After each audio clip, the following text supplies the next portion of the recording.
It's very easy for any system of thought, religious or otherwise, that comes along. It's very easy to play on that, to play on our insecurities, to assure us all is well, we'll all be taken care of. We lap that up. So don't blame religion. Blame our own insecurities, which has allowed religion to flourish, and which has allowed so many systems of thought that are disempowering to flourish throughout human history. That's why we can't get out of it.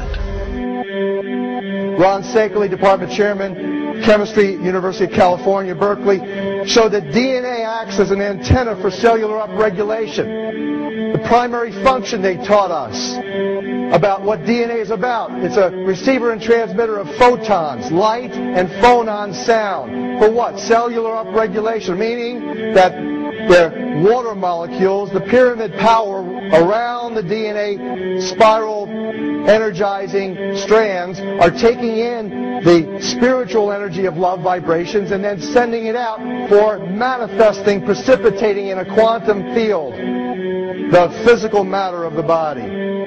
These are hertz, frequencies, or cycles per second that the musicians can retune their instruments to play and experiment with.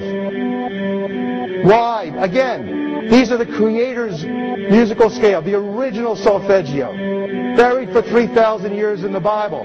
So the ancient priests who knew how to levitate the huge stones for the building of the pyramids, and the Masonic knowledge that predated ancient Egypt, the ability to have this information, these frequencies, serve the function of creation, destruction, and miracles on behalf of the empowered people who had access to this knowledge. I say that because of this metaphor.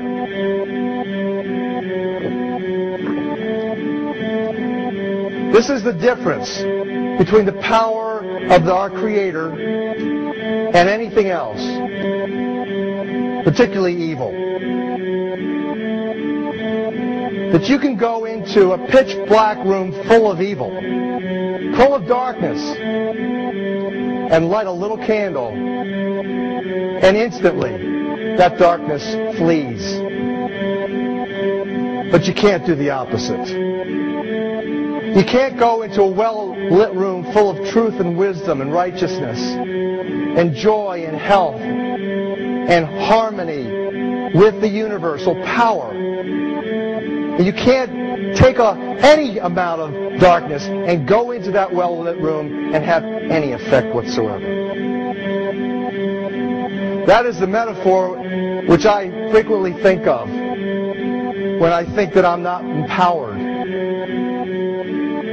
It is the greatest lesson for me, and I think for everybody else, to know that we're on the winning side and that we win in the end. As you are watching this, understand that it is not a fight to be fought. It is not a war to be waged. No gun rights have to be exercised. Not a finger has to be lifted. Most people wonder how one person can make a difference. They ask that if all this is so simple and this information is available, why hasn't someone else conquered their fears and changed the world for everyone else? This is the most difficult and beautiful conundrum to our lives. Your reality affects you and only you. Your curiosity has led you to this genre of information to serve a very specific purpose in your life. To understand visually how the universe is truly a hologram, a math professor at Yale University developed a formula that is plugged into a computer program. Named after him, the Mandelbrot set shows a seemingly disorganized pattern. But no matter how far you zoom into the design, you will always find the same pattern within the whole pattern. Each fractal, broken down infinitely, will always reflect the whole. When one fractal changes its pattern, the sum total of the whole pattern changes along with it. This exemplifies that the whole world does not need to be awoken. There is no race to inform the 6 billion people on this planet of this message. It is only important that you, personally, learn to conquer your innermost fears and learn to love. When you see your fears for what they are and master your emotions, then, and only then, will you truly be free.